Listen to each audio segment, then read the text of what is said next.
ನಮಸ್ಕಾರ ಸ್ನೇಹಿತರೆ, ನಮ್ಮ ಮೈಥಾಲಜಿ ಮೀಟ್ಸ್ ಮೀ ಚಾನಲ್ಗೆ ನಿಮಗೆಲ್ಲರಿಗೂ ಆದರದ ಸ್ವಾಗತ. ಓಂ ನಮೋ ನಾರಾಯಣಾಯ ನಮಃ. ಓಂ ನಮೋ ಭಗವತೆ ವಾಸುದೇವಾಯ ನಮಃ. ಹಿಂದೂ ಧರ್ಮದಲ್ಲಿ ಪ್ರತಿಯೊಂದು ಏಕಾದಶಿಯು ಅತ್ಯಂತ ಪವಿತ್ರವಾದ ದಿನ. ಆದರೆ ಕೆಲವು ಏಕಾದಶಿಗಳು ತಮ್ಮ ವಿಶಿಷ್ಟ ಮಹಿಮೆಯಿಂದ ವಿಶೇಷ ಸ್ಥಾನವನ್ನು ಪಡೆದಿವೆ. ಅಂತಹ ಮಹಿಮೆಯುಳ್ಳ ಏಕಾದಶಿಗಳಲ್ಲಿ ಯೋಗಿನಿ ಭಾಗವತ ಏಕಾದಶಿ ಕೂಡ ಒಂದು.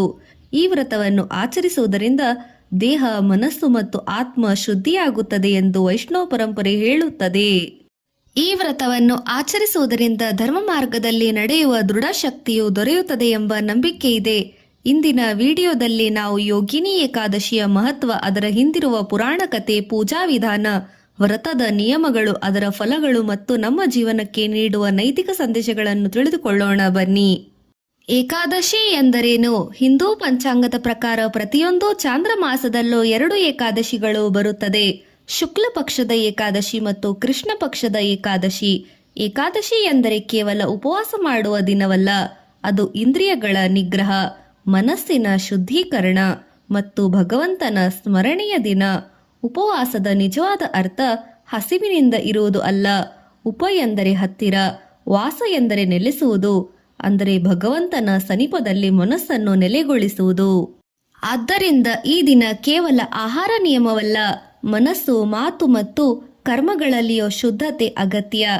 ಯೋಗಿನಿ ಎಂಬ ಹೆಸರಿನಲ್ಲಿನ ಅರ್ಥ, ಯೋಗಿನಿ ಎಂಬ ಪದವು ಯೋಗ ಎಂಬ ಮೂಲದಿಂದ ಬಂದಿದೆ. ಯೋಗ ಎಂದರೆ ಕೇವಲ ಆಸನಗಳಲ್ಲ, ಜೀವಾತ್ಮನು ಪರಮಾತ್ಮನೊಂದಿಗೆ ಒಂದಾಗುವ ಆಧ್ಯಾತ್ಮಿಕ ಸಾಧನೆ.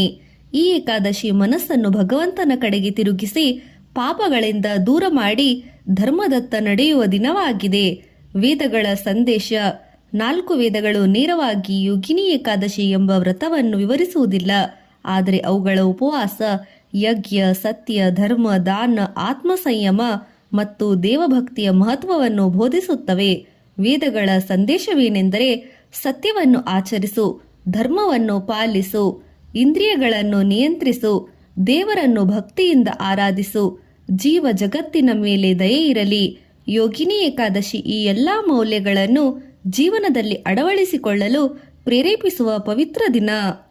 ಉಪನಿಷತ್ತುಗಳ ಸಂದೇಶ. ಪ್ರಮುಖ ಉಪನಿಷತ್ತುಗಳಲ್ಲಿ ಆತ್ಮಜ್ಞಾನ, ವೈರಾಗ್ಯ ಮತ್ತು ಮನಸ್ಸಿನ ನಿಯಂತ್ರಣಕ್ಕೆ ಒತ್ತು ನೀಡುತ್ತವೆ. ಮನಸ್ಸಿನ ಆಸೆ, ಕ್ರೋಧ, ಲೋಭ, ಮೋಹಗಳಿಂದ ಮುಕ್ತವಾದಾಗಲೇ ಆತ್ಮಜ್ಞಾನಕ್ಕೆ ದಾರಿಯು ತೆರೆಯುತ್ತದೆ ಎಂದು ಬೋಧಿಸುತ್ತದೆ. ಏಕಾದಶಿಯ ಉಪವಾಸವು ಇದೇ ಉದ್ದೇಶವನ್ನು ಬೆಂಬಲಿಸುತ್ತದೆ. ಆಹಾರಕ್ಕಿಂತ ಆತ್ಮಶುದ್ಧಿಗೆ ಹೆಚ್ಚು ಮಹತ್ವ ನೀಡುವುದು. ಭಗವಂತ ವಿಷ್ಣುವಿನ ಕೃಪೆ ಪಡೆಯಲು ವೈಷ್ಣವ ಸಂಪ್ರದಾಯದಲ್ಲಿ ಪ್ರತಿಯೊಂದು ಏಕಾದಶಿಯಲ್ಲೂ ಶ್ರೀ ಮಹಾವಿಷ್ಣುವಿನ ಅತ್ಯಂತ ಪ್ರಿಯವಾದ ತಿಥಿ ಎಂದು ಪರಿಗಣಿಸಲಾಗಿದೆ. ಈ ದಿನದಂದು ಓಂ ನಮೋ ನಾರಾಯಣಾಯ ನಮಃ, ಓಂ ನಮೋ ಭಗವತೆ ವಾಸುದೇವಾಯ ನಮಃ ಎಂಬ ಮಂತ್ರಗಳನ್ನು ಜಪಿಸುವುದು, ವಿಷ್ಣು ಸಹಸ್ರನಾಮ ಪಾರಾಯಣ ಮಾಡುವುದು ಮತ್ತು ತುಳಸಿ ದಳಗಳಲ್ಲಿ ಪೂಜೆ ಸಲ್ಲಿಸುವುದು ವಿಶೇಷ ಪುಣ್ಯಕರ ಎಂದು ಹೇಳಲಾಗಿದೆ. ಇಂದಿನ ದೈನಂದಿನ ಜೀವನದಲ್ಲಿ ವೇಗವಾದ ಮಾನಸಿಕ ಒತ್ತಡ, ಕೋಪ, ಅಸೂಯೆ ಮತ್ತು ಆತಂಕ ಹೆಚ್ಚಾಗಿವೆ.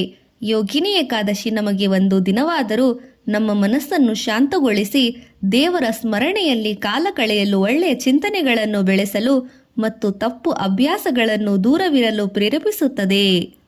ಯೋಗಿನಿ ಏಕಾದಶಿಯ ಮಹಾತ್ಮೆ.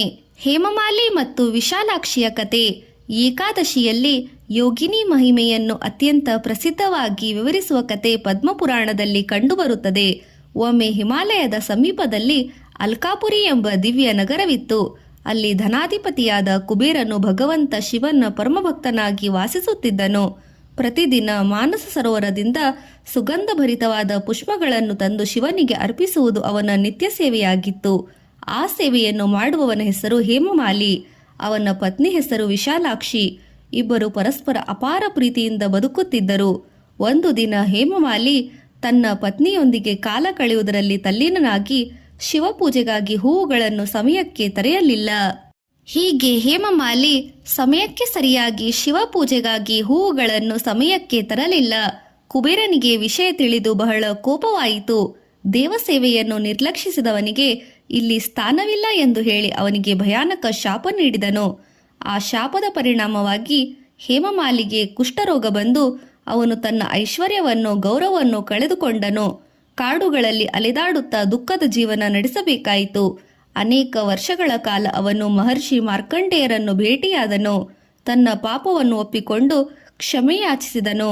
ಮಾರ್ಕಂಡೇಯ ಮಹರ್ಷಿಗಳು ಅವನಿಗೆ ಹೇಳಿದರು, ಆಷಾಢ ಕೃಷ್ಣ ಪಕ್ಷದ ಯೋಗಿನಿ ಭಾಗವತ ಏಕಾದಶಿ ವ್ರತವನ್ನು ಶ್ರದ್ಧಾಭಕ್ತಿಯಿಂದ ಆಚರಿಸು. ಶ್ರೀಹರಿಯನ್ನು ಆರಾಧಿಸು. ನಿನ್ನ ಪಾಪಗಳನ್ನು ನಿವೃತ್ತಿಯಾಗಿಸುತ್ತದೆ. ಹೇಮಮಾಲಿ ಮಹರ್ಷಿಗಳ ಮಾತಿನಂತೆ ವ್ರತವನ್ನು ಆಚರಿಸಿದನು.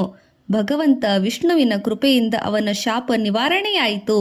ಕುಷ್ಠರೋಗ ಮಾಯವಾಯಿತು. ಅವನು ಮತ್ತೆ ತನ್ನ ದಿವ್ಯ ಸ್ವರೂಪವನ್ನು ಪಡೆದು ಪತ್ನಿಯೊಂದಿಗೆ ಸಂತೋಷದ ಜೀವನವನ್ನು ನಡೆಸಿದನು. ಈ ಕಥೆಯ ನೈತಿಕ ಸಂದೇಶ. ಈ ಕಥೆ ನಮಗೆ 3 ಪ್ರಕಾರದ ಪಾಠಗಳನ್ನು ಕಲಿಸುತ್ತದೆ. ದೇವರ ಸೇವೆಯನ್ನು ಕರ್ತವ್ಯ ಭಾವದಿಂದ ಮಾಡಬೇಕು. ತಪ್ಪು ಮಾಡಿದರೆ ಅದನ್ನು ಒಪ್ಪಿಕೊಂಡು ಪ್ರಾಯಶ್ಚಿತ್ತ ಮಾಡಬೇಕು. ನಿಜವಾದ ಪಶ್ಚಾತ್ತಾಪ ಮತ್ತು ಭಕ್ತಿ ಜೀವನ ಪರಿವರ್ತಿಸಬಲ್ಲದು. ಇದು ಕೇವಲ ಶಾಪ ವರಗಳ ಕಥೆಯಲ್ಲ. ನಮ್ಮ ಜೀವನದಲ್ಲಿ ಕರ್ತವ್ಯ, ನಿಷ್ಠೆ, ಭಕ್ತಿ ಮತ್ತು ಆತ್ಮಶುದ್ಧಿ ಎಷ್ಟು ಮುಖ್ಯವೆಂದು ಸಾರುವ ಆಧ್ಯಾತ್ಮಿಕ ಸಂದೇಶವಾಗಿದೆ. ಯೋಗಿನಿ ಭಾಗವತ ಏಕಾದಶಿಯ ಆಧ್ಯಾತ್ಮಿಕ ಅರ್ಥ. ಈ ವ್ರತವು ಕೇವಲ ಪಾಪಕ್ಷಯಕ್ಕಾಗಿ ಮಾತ್ರವಲ್ಲ. ಇದು ಮನಸ್ಸಿನಲ್ಲಿರುವ ಅಹಂಕಾರ, ಅಲಕ್ಷ್ಯ, ಕಾಮ, ಕ್ರೋಧ, ಲೋಭಗಳನ್ನು ತೊರೆದು ಧರ್ಮ ಮಾರ್ಗದಲ್ಲಿ ನಡೆಯಲು ಪ್ರೇರೇಪಿಸುತ್ತದೆ. ಭಗವಂತ ವಿಷ್ಣುವಿನ ಸ್ಮರಣೆಯೊಂದಿಗೆ ಮಾಡಿದ ಉಪವಾಸವು ಆತ್ಮ ಸಂಯಮದ ಅಭ್ಯಾಸವಾಗುತ್ತದೆ. ಇದೇ ಯೋಗಿನಿ ಏಕಾದಶಿಯ ನಿಜವಾದ ತಾತ್ಪರ್ಯ. ಯೋಗಿನಿ ಭಾಗವತ ಏಕಾದಶಿಯ ಪೂಜಾ ವಿಧಾನ, ವ್ರತ ನಿಯಮಗಳು, ಮಂತ್ರಗಳು, ಶಾಸ್ತ್ರೋಕ್ತ ಆಚರಣೆ. ಓಂ ನಮೋ ನಾರಾಯಣಾಯ ನಮಃ. ಯೋಗಿನಿ ಏಕಾದಶಿ ವ್ರತದ ಮಹಿಮೆ ತಿಳಿದ ನಂತರ ಈಗ ಈ ವ್ರತವನ್ನು ಶಾಸ್ತ್ರೋಕ್ತವಾಗಿ ಹೇಗೆ ಆಚರಿಸಬೇಕು ಎಂದು ತಿಳಿಯೋಣ. ವ್ರತದ ತಯಾರಿ. ಶಾಸ್ತ್ರಗಳ ಪ್ರಕಾರ ಏಕಾದಶಿ ಪೂರ್ವ ದಿನದಲ್ಲಿ ದಶಮಿಯಿಂದಲೇ ಮನಸ್ಸು ಮತ್ತು ದೇಹವನ್ನು ಶುದ್ಧವಾಗಿಟ್ಟುಕೊಳ್ಳಬೇಕು. ಸಾಧ್ಯವಾದಷ್ಟು ಸಾತ್ವಿಕ ಆಹಾರವನ್ನು ಸೇವಿಸಿ ಕೋಪ, ಸುಳ್ಳು, ಹಿಂಸೆ ಮತ್ತು ದುರ್ವ್ಯವಹಾರಗಳನ್ನು ದೂರವಿರಬೇಕು. ಏಕಾದಶಿಯ ದಿನ ಬ್ರಹ್ಮ ಮುಹೂರ್ತದಲ್ಲಿ ಎದ್ದು ಸ್ನಾನ ಮಾಡಿ ಶುಭ್ರವಾದ ಬಟ್ಟೆ ಧರಿಸಿ ಪೂಜಾ ಸ್ಥಳಗಳನ್ನು ಸ್ವಚ್ಛಗೊಳಿಸಿ ಸಂಕಲ್ಪದಲ್ಲಿ ಭಗವಂತ ವಿಷ್ಣುವಿನ ಚಿತ್ರ ಮತ್ತು ವಿಗ್ರಹದ ಮುಂದೆ ಕುಳಿತು ಭಕ್ತಿಯಿಂದ ಸಂಕಲ್ಪ ಮಾಡಬೇಕು. ಹೇ ಶ್ರೀಮನ್ನಾರಾಯಣ, ನನ್ನ ತಿಳಿಯದೇ ಮಾಡಿದ ಪಾಪಗಳ ಕ್ಷಮೆಗಾಗಿ, ಆತ್ಮಶುದ್ಧಿಗಾಗಿ ಮತ್ತು ನಿಮ್ಮ ಕೃಪೆಯನ್ನು ಪಡೆಯಲು ಏಕಾದಶಿಯ ವ್ರತವನ್ನು ಆಚರಿಸುತ್ತಿದ್ದೇನೆ. ನನ್ನ ಈ ವ್ರತವನ್ನು ಸ್ವೀಕರಿಸಬೇಕು.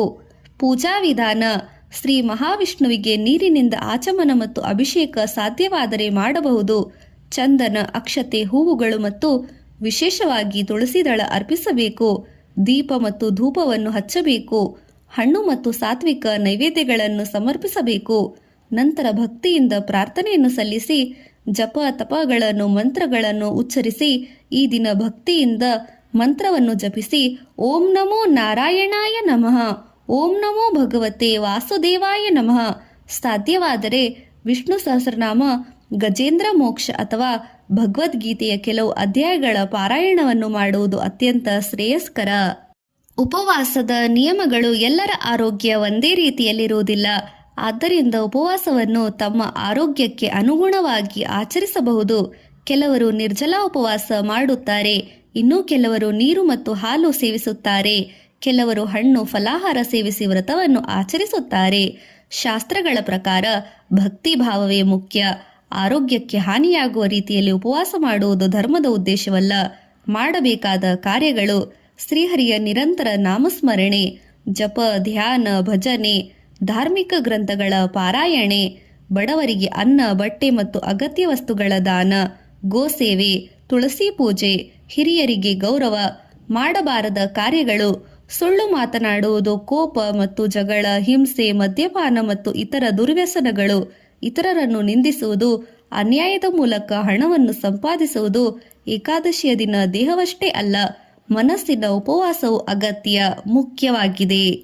ಮುಂದಿನ ದಿನ ದ್ವಾದಶಿಯ ತಿಥಿಯಲ್ಲಿ ಶಾಸ್ತ್ರೋಕ್ತ ಸಮಯದಲ್ಲಿ ವ್ರತವನ್ನು ಮುಗಿಸಬೇಕು. ಇದನ್ನು ಪಾರಣೆ ಎಂದು ಕರೆಯುತ್ತಾರೆ. ಮೊದಲು ಶ್ರೀಹರಿಗೆ ನೈವೇದ್ಯ ಅರ್ಪಿಸಿ ನಂತರ ಪ್ರಸಾದವನ್ನು ಸೇವಿಸಿ ಉಪವಾಸವನ್ನು ಪೂರ್ಣಗೊಳಿಸಬೇಕು.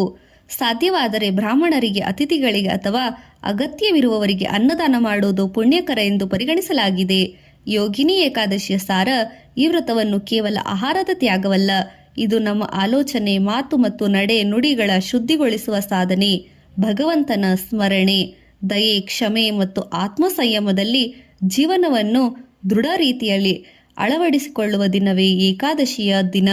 ಯೋಗಿನಿ ಭಾಗವತ ಏಕಾದಶಿಯ ಸಾರ.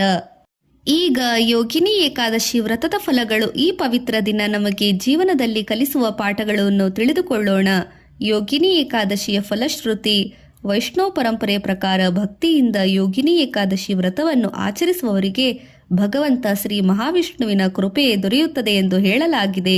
ಈ ವ್ರತದ ಕುರಿತು ಪುರಾಣಗಳಲ್ಲಿ ಹೇಳಿರುವ ಪ್ರಮುಖ ಫಲಗಳು: ಆತ್ಮಶುದ್ಧಿಯ ಭಾವನೆ ಬೆಳೆಯುತ್ತದೆ, ದುಷ್ಟ ಪ್ರವೃತ್ತಿಯನ್ನು ತೊರೆದು ಸತ್ಸಂಗದ ಕಡೆಗೆ ಮನಸ್ಸು ತಿರುಗುತ್ತದೆ, ವಿಷ್ಣು ಭಕ್ತಿ ವೃದ್ಧಿಯಾಗುತ್ತದೆ, ಧರ್ಮ ಮಾರ್ಗದಲ್ಲಿ ನಡೆಯುವ ದೃಢ ಸಂಕಲ್ಪ ಉಂಟಾಗುತ್ತದೆ, ದಯೆ, ಕ್ಷಮೆ ಮತ್ತು ವಿನಯದಂಥ ಸದ್ಗುಣಗಳು ಬೆಳೆಯುತ್ತದೆ.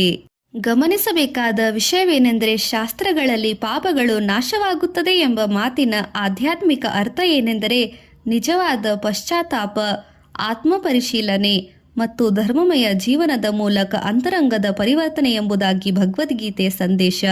ಶ್ರೀಕೃಷ್ಣನು ಧರ್ಮ, ಭಕ್ತಿ ಮತ್ತು ಜ್ಞಾನ ಈ ಮೂರು ಮಾರ್ಗಗಳಲ್ಲಿ ಸಮನ್ವಯವೆಂದು ಬೋಧಿಸುತ್ತಾನೆ. ಏಕಾದಶಿಯ ಆಚರಣೆ ಕೂಡ ಇದೇ ಸಂದೇಶವನ್ನು ನೆನಪಿಸುತ್ತದೆ. ಕರ್ತವ್ಯವನ್ನು ಪ್ರಾಮಾಣಿಕವಾಗಿ ನಿರ್ವಹಿಸಿ ಅಹಂಕಾರವನ್ನು ತ್ಯಜಿಸಿ ಭಗವಂತನಲ್ಲಿ ಶ್ರದ್ಧೆ ಇಟ್ಟು ಇತರರ ಹಿತವನ್ನು ಬಯಸುವುದು ಭಕ್ತಿಯೊಂದಿಗೆ ಬದುಕಿದಾಗ ಜೀವನವೇ ಯೋಗಮಯವಾಗುತ್ತದೆ ಎಂಬುದು ಗೀತೆಯ ಸಾರ.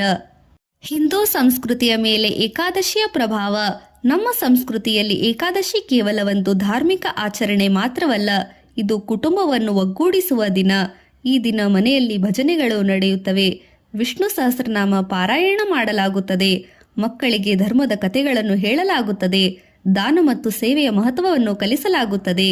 ಈ ರೀತಿಯಾಗಿ ಏಕಾದಶಿ ನಮ್ಮ ಸಂಸ್ಕೃತಿಯ ಮೌಲ್ಯಗಳನ್ನು ಮುಂದಿನ ಪೀಳಿಗೆಗೆ ತಲುಪಿಸುವ ಸುಂದರ ಮಾಧ್ಯಮವಾಗಿದೆ. ಏಕಾದಶಿ ನಮಗೆ ಕಲಿಸುವ ಜೀವನ ಪಾಠಗಳು. ಹೇಮಮಾಲಿನಿ ಕಥೆಯಿಂದ ನಮ್ಮ ಕಲಿಯಬೇಕಾದ ಪಾಠಗಳು: ಕರ್ತವ್ಯವನ್ನು ಎಂದಿಗೂ ನಿರ್ಲಕ್ಷಿಸಬಾರದು, ತಪ್ಪು ಮಾಡಿದರೆ ಅದನ್ನು ಒಪ್ಪಿಕೊಂಡು ಸರಿಪಡಿಸಿಕೊಳ್ಳಬೇಕು. ನಿಜವಾದ ಭಕ್ತಿ ಎಂದರೆ ಜೀವನದಲ್ಲಿ ಒಳ್ಳೆಯ ಬದಲಾವಣೆಯನ್ನು ತರುವುದು. ದೇವರ ಆರಾಧನೆ ಜೊತೆಗೆ ಮಾನವೀಯತೆ ಮತ್ತು ಸೇವಾ ಮನೋಭಾವನೆ ಅಗತ್ಯ. ಏಕಾದಶಿಯ ನಿಜವಾದ ಆಚರಣೆ ಎಂದರೆ ಮನಸ್ಸನ್ನು ಪರಿಶುದ್ಧಗೊಳಿಸಿ ಸತ್ಯ, ನ್ಯಾಯ, ಧರ್ಮದಲ್ಲಿ ದಯೆಯಿಂದ ಜೀವನದಲ್ಲಿ ಅನುಸರಿಸುವುದು. ಇಂದಿನ ಸಮಾಜಕ್ಕೆ ಸಂದೇಶ: ವೇಗವಾದ ಜೀವನದಲ್ಲಿ ನಾವು ಅನೇಕ ಬಾರಿ ಒತ್ತಡ, ಕೋಪ ಮತ್ತು ಅಶಾಂತಿಯನ್ನು ಅನುಭವಿಸುತ್ತೇವೆ. ಯೋಗಿನಿ ಏಕಾದಶಿ ನಮಗೆ ಒಂದು ದಿನವಾದರೂ ಆತ್ಮ ಪರಿಶೀಲನೆ ಮಾಡಲು, ಕ್ಷಮೆ ಕೇಳಲು, ಕ್ಷಮಿಸಲು, ದೇವರ ನಾಮಸ್ಮರಣೆಯನ್ನು ಸಮಯ ಕಳೆಯಲು ಮತ್ತು ಒಳ್ಳೆಯ ಜೀವನದ ಸಂಕಲ್ಪ ಮಾಡಿಕೊಳ್ಳಲು ಪ್ರೇರೇಪಿಸುತ್ತದೆ. ಹೀಗೆ ಎಲ್ಲ ರೀತಿಯಲ್ಲಿ ಯೋಗಿನಿ ಏಕಾದಶಿ ಮಹತ್ವ ಕೇವಲ ಉಪವಾಸವಲ್ಲ, ಅದರ ನಿಜವಾದ ಮಹಿಮೆ ಭಕ್ತಿ, ಜ್ಞಾನ, ವೈರಾಗ್ಯ, ಆತ್ಮಶುದ್ಧಿ, ಧರ್ಮಾಚರಣೆ ಮತ್ತು ಕರ್ತವ್ಯನಿಷ್ಠ ಜೀವನದಲ್ಲಿ ಅಡಗಿದೆ. ನಾವು ಭಗವಂತನ ವಿಷ್ಣುವಿನ ಕೃಪೆಯನ್ನು ಬೇಡುತ್ತಾ ಪ್ರಾರ್ಥಿಸೋಣ. ಹೇ ಶ್ರೀಮನ್ನಾರಾಯಣ, ನಮ್ಮ ಮನಸ್ಸನ್ನು ಪರಿಶುದ್ಧಗೊಳಿಸಿ ಧರ್ಮ ಮಾರ್ಗದಲ್ಲಿ ನಡೆಯುವ ಶಕ್ತಿಯನ್ನು ನೀಡು. ನಮ್ಮ ಜೀವನದಲ್ಲಿ ಸತ್ಯ, ನ್ಯಾಯ, ನಿಷ್ಠೆ, ದಯೆ, ವಿನಯ ಮತ್ತು ಭಕ್ತಿಯಿಂದ ದಯಮಾಡಿ ಕಾಪಾಡು. ಲೋಕಕ್ಷೇಮ ಮಾಡಿ ಸರ್ವಜನ ಹಿತಕ್ಕಾಗಿ ನಮ್ಮನ್ನು ಸಾಧನಗಳನ್ನಾಗಿ ಮಾಡಿಕೋ. ನಮ್ಮೆಲ್ಲರನ್ನು ಒಳ್ಳೆಯ ಉದ್ದೇಶವಾಗಿ ನಡೆಸಿಕೋ. ಜೈ ಶ್ರೀಮನ್ನಾರಾಯಣ. ಓಂ ನಮೋ ನಾರಾಯಣಾಯ ನಮಃ. ಓಂ ನಮೋ ಭಗವತೆ ವಾಸುದೇವಾಯ ನಮಃ.